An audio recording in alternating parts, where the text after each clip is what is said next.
Hey there everybody, my name is Kayla. I am a single parent to an 8-year-old son named Shane with autism.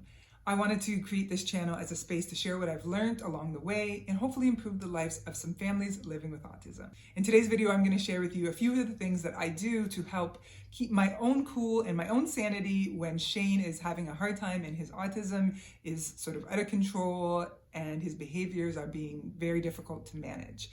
I thought it was an opportune time to do that because the last 3 weeks have been very difficult for us despite using all the tools that we have to help Shane out. It seems he is just having a few bad weeks like we all do. Shane just seems to be going through what I'm referring to as a very defiant stage. Everything is a reason to throw himself on the floor or to run away from me or to hit or to kick a chair. He is just very defiant, and that's despite us putting in all the things that he needs and all the tools that he needs to help him with those behaviors. He's just not able to access those things right now, and he's very frustrated and angry, and as a result, I'm frustrated and I'm angry, and I'm having to constantly remind myself that it is not his fault and this isn't about me, and I'm having to really draw on the things that I know can help calm myself down when he's not in a calm place. If Shane is in a bad place and throwing a temper tantrum and I get frustrated and angry about that, it only amplifies the situation. I've been there many times and it's useless for me to get angry. But it's really difficult to manage my emotions in those moments sometimes. And one of the ways that I found really effective to manage my emotions is to remind myself is that it's not always like this. He has had many amazing moments in his development and he's made so much progress in terms of his behavior. And reminding myself of that really helps me to center myself and keep calm when he's upset. It's not easy in the moment, so what I do is I literally keep a journal. I call this a golden nugget journal. It was one of Shane's speech therapists years ago that recommended I start it. And whenever Shane does something amazing or he hits a milestone, I write it in this little journal and I just read it every now and again, especially when he's in a bad place and acting up a lot. And I tell myself, it's not always like this. He will get through this. Everything is temporary. And I remember all the good times, the times he was able to manage his emotions, the times we went to a birthday party and there was no temper tantrums, when his speech started to develop, when he started to use his words instead of his hands. Having it written down really helps. Sometimes when I'm interacting with my son, whether we're making cookies, doing homework, doing a craft, it doesn't matter what. If his behavior is affecting the activity, it can be really frustrating for me, especially if there's a time constraint. And one thing that I've realized with raising a child with autism is you have to be willing to just walk away, whatever it is.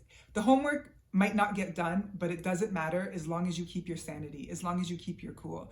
If the cookies don't get baked, who cares? It was a great idea, it didn't work out. Walk away. Maybe even walk away for 5 minutes and come back. I often tell Shane, okay, you know what? This isn't working right now. Mommy's feeling frustrated. He understands the emotion frustrated.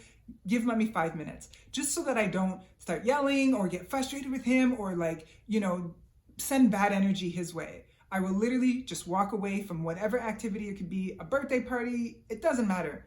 We need a minute or we just need to leave the situation. Be willing to walk away from whatever it is that might be making you frustrated. Something I've been doing recently that has actually helped a lot to help me stay calm and collective in the moment when Shane is acting out is to actually use some of the choices that me and his special educator are trying to get him to use when upset. Shane actually has what we call a choice board, and I know many autistic children use these, and it gives him choices of things he can do when he's upset. So say, for example, we're doing homework and Shane is throwing himself on the floor and I can feel myself getting frustrated. I'll actually tell him, mommy's feeling frustrated, so I'm going to squeeze the tension ball.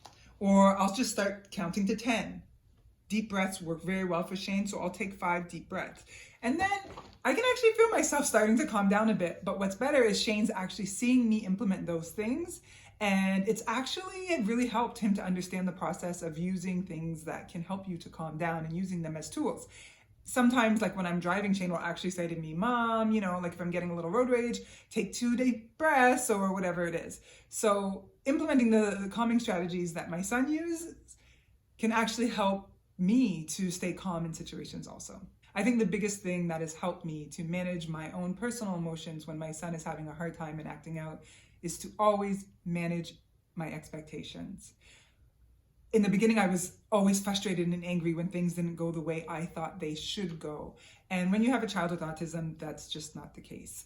Things rarely go the way they should go. So that being said, I often find myself preparing myself mentally for the way that things may or may not go. So if we're going to a birthday party and I think this should be fun and it doesn't end up being fun because Shane throws himself on the floor, I've already mentally prepared myself that we might just have to leave that birthday party. Or if I'm like super excited for a craft that we're going to be doing and Shane decides he doesn't want to do it and rips it up in the middle of the activities, which just happened to us last weekend, I just manage my expectations towards that. Okay, it didn't go right. I thought he'd like it. It's okay. Manage your expectations as to how activities and your child's behavior is going to go, and it will help you a lot to stay calm and to not get frustrated. We're all just human beings, and feeling frustrated and angry towards your child's behavior is completely normal. As autism parents, we are faced with an incredible amount of challenging behaviors on a daily basis, and for us, it's even more important that we find ways to stay calm when our kids are just not in a good place. I hope you found these tips helpful. If you did, please give the video a thumbs up. Better yet, subscribe to find out what I'm going to share next.